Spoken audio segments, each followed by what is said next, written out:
What's up, guys? This is Robert Castillo speaking to you. I want to give a book review on this book called The Giver. I'm sure a lot of you have heard about it. Many of you may have even watched the film. It came out many years ago. Don't exactly remember where, but I can tell you this: the movie, is really similar to the book, though. That is a given, and it's a really good movie. On top of that, it still doesn't add certain the details that the book obviously covers.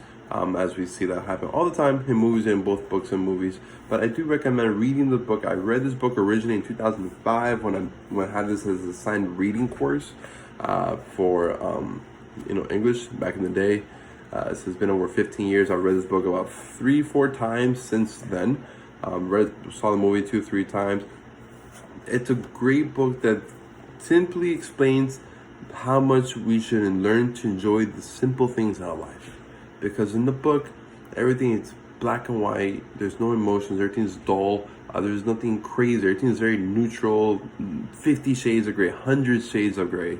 There's no exuberant emotions, and yet there's no real sorrow either. There's no understanding of what death is, and there's no understanding of what life is in the book. And so the reason why it's called The Giver is because this guy, the giver, has to give to the person he must teach, who is considered the receiver. And the receiver, he does things that we were not able to do, we're not supposed to do, at least in the book originally. But he does them anyways, and because of that, he changes the life around him and society around him to be able to understand some of these joys and these warmth, from colors to emotions to seeing the beauties of what people really are, and learning about different things that we never were expected to learn about. And it's a book about humility, and it's a book about learning to appreciate the small things. Because imagine right now, how many of us at this moment would love to be outside hanging out with friends, even though we really shouldn't during this entire quarantine, right?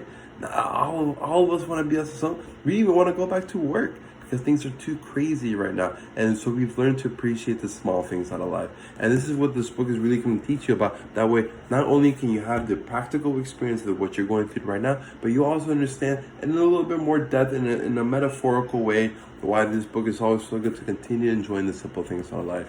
And with that, hope you guys enjoyed this book review.